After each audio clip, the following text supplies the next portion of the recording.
8월 20일 목요일입니다. 출애굽기 23장 안식년과 안식일이라는 주제로 말씀을 나누겠습니다.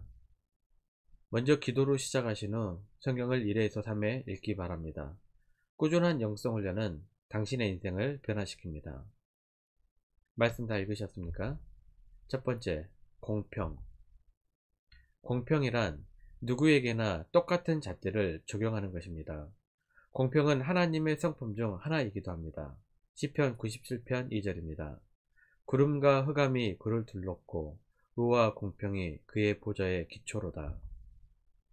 우리도 공평하게 일을 처리하려고 하지만 여러 가지 관계 때문에 공평성을 잃어버릴 때가 있습니다. 어느 한쪽의 말만 들어서는 안 되고 양쪽의 의견을 잘 들어야 공평성을 유지할 수 있습니다. 신명기 19장 15절입니다. 사람의 모든 악에 관하여 또한 모든 죄에 관하여는 한 증인으로만 정할 것이 아니요 두 증인의 입으로나 또는 세 증인의 입으로 그 사건을 확정할 것이며, 어떤 사건을 판결할 때에도 두세 사람의 증인을 세워야 합니다. 한 사람으로 증인을 세웠는데 그 사람이 거짓말을 할 수 있기 때문입니다. 잠언 14장 5절입니다. 신실한 증인은 거짓말을 아니하여도 거짓 증인은 거짓말을 뱉느니라.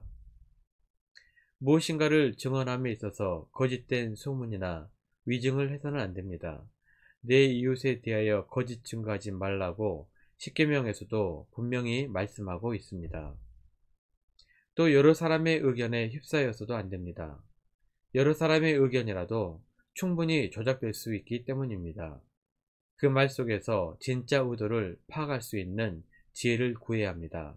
그래야 공평할 수 있습니다. 왕상 3장 11절입니다. 이에 하나님이 그에게 이르시되 내가 이것을 구하도다.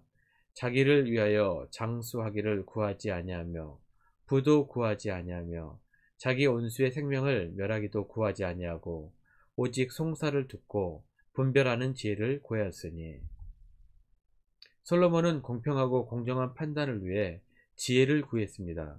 그래서 하나님은 솔로몬을 기뻐하시고 그에게 구하지 않았던 부귀 영화와 장수 등의 복까지 주셨던 것입니다. 공평하지 않으면 억울한 자가 생기게 됩니다. 우리가 비록 재판관은 아닐지라도 이웃을, 친구를, 공동체를 억울하게 해서는 안 됩니다. 약자라고 불쌍히 여겨 더 봐줬어도 안 되고 가난한 자라고 무시해서도 안 된다고 구체적으로 말씀하고 계십니다. 공평하고 의로우신 하나님께 배우시길 바랍니다. 그리고 오늘 하루도 하나님께 공평할 수 있게 듣는 귀와 분별의 지혜를 구하시기를 기도합니다.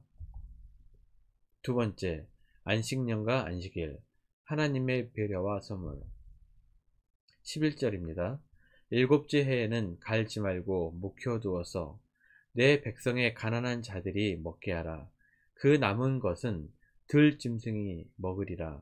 내 포도원과 감람원도 그리할지니라. 안식년에 대한 성경의 첫 번째 규정입니다. 레위기 25장에서 구체적으로 말씀하고 있으니 참고하시면 됩니다. 안식년은 6년 동안 일하고 7년째 되는 해를 쉬면서 영적인 일에 힘쓰도록 했으며 육체의 노동으로 지친 자들과 동물들에게도 공휴를 베풀었고 또한 땅을 쉬게 해서 토지를 회복시키는 기회를 제공했습니다. 또한 일곱째 해 밭에 남은 것은 가난한 자들이 먹게 하고 그 해도 남은 것은 들짐승까지 먹게 하셨습니다. 또한 영농기술이나 비료가 없었던 당시 토지의 쉼을 통하여 토지를 비옥하게 하셨고 회복하게 하셨던 하나님의 깊은 뜻을 살펴볼 수 있습니다. 포도원과 감람원도 토지를 쉬게 해야 하는데 그러면 소출이 없게 되어 경제적인 어려움을 당하게 됩니다. 하지만 이것마저도 하나님께 맡기면 하나님께서 더 넉넉한 풍요로움을 허락하시겠다고 약속하셨습니다. 그런데 이스라엘은 사사시대와 왕국시대를 거치는 동안 경제적인 문제로 이 규정을 제대로 지키지 않았습니다. 후에 70년 동안 바벨론 포로로 잡혀가 있는 동안 아무도 경작을 하지 않아 땅이 비로소 안식을 얻게 되었습니다. 대하 36장 21절입니다. 이에 토지가 황폐하여 땅이 안식년을 누림같이 안식하여 70년을 지냈으니 여호와께서 예레미야의 입으로 하신 말씀이 이루어졌더라. 경제적인 이유로 안식일과 안식년을 어겼던 이스라엘에게 하나님께서 포로 생활로 회복의 시간 70년을 갖게 하셨던 것입니다. 안식년법을 어겼던 것에 대한 하나님의 벌이라고 볼 수 있습니다. 농경사회에서 있었던 안식년은 복잡한 현대사회에서는 적용하기 힘든 부분이 있습니다. 물론 목회자나 교수들 같은 경우에는 안식년을 통해 회복의 시간과 다음 6년의 준비를 위한 시간으로 갖기도 합니다. 하지만 보통의 경우에는 안식년보다는 안식일의 규례를 적용하시기를 바랍니다. 주일은 쉬면서 하나님께 예배드리는 시간으로 안식일을 지키십시오. 그러면 하나님께서 우리에게 영육간의 회복을 부어 주실 것입니다. 세 번째, 3대 절기 14절입니다. 너는 매년 3번 내게 절기를 지킬지니라. 안식일은 쉼을 통하여 영육간에 충전되고 회복되는 시간으로 가져야 합니다. 그리고 매주 하나님을 예배함으로 하나님을 경험하고 만나는 복된 날이 되어야 합니다. 하지만 여기서 나아가 매년 3번의 절기, 즉 무교절, 맥추절, 수장절을 지키면서 이스라엘 백성들은 더 깊은 영적 생활을 하였습니다. 과거 하나님의 구원을 기억하며 감사했고 현재 부어주시는 은혜에 감사하고 미래 하나님께서 늘 함께 하실 것이라는 믿음으로 감사하며 그 은혜를 잊지 않으려고 절기를 지켰습니다. 무교절은 유월절 어린 양의 피로 죽음에서 건지시고 애굽의 노예 생활에서 구원해 주신 은혜에 감사하여 일주일간 무교병을 먹으며 지켰습니다. 맥추절은 밀수확을 기념하여 드리는 감사절입니다. 오순절이라고도 부릅니다.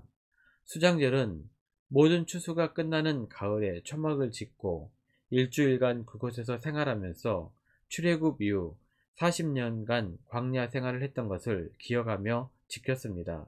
초막절이라고도 부릅니다. 우리도 성경의 절기를 통하여 과거 나의 삶을 죄에서 건지시고 구원하셔서 자녀 삼아 주심에 감사하며 현재 나와 동행해 주셔서 늘 부어주시는 은혜에 감사하고 미래 하나님 나라를 소망하며 하나님의 뜻대로 살아갈 수 있음에 감사하는 성도님들이 되시기를 바랍니다. 말씀 요약합니다.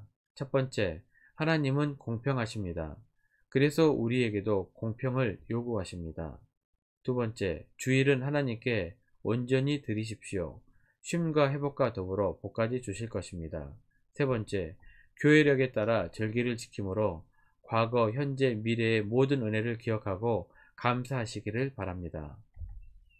1년 성경 일독 주간 계획입니다. 오늘은 목요일 예레미야 15장부터 19장까지 말씀을 천천히 묵상하십시오. 8월 중보 기도 제목입니다. 5가지 기도 제목을 놓고 하나님과 충분한 교제 시간을 갖기 바랍니다. 가정에서 기도하시기 힘드신 분들은 주중 기도의 시간을 이용하시면 됩니다. 새벽 6시부터 밤 10시까지입니다. 하루 30분씩 최선을 다하시길 바랍니다. 그러면 여러분의 삶이 변화될 것입니다. 영상을 다 보신 분들은 확인 문자를 보내시거나 유튜브에 댓글로 달아주시면 정기적인 영성 훈련에 도움이 될 것입니다. 오늘 하루도 승리하시기를 기도합니다.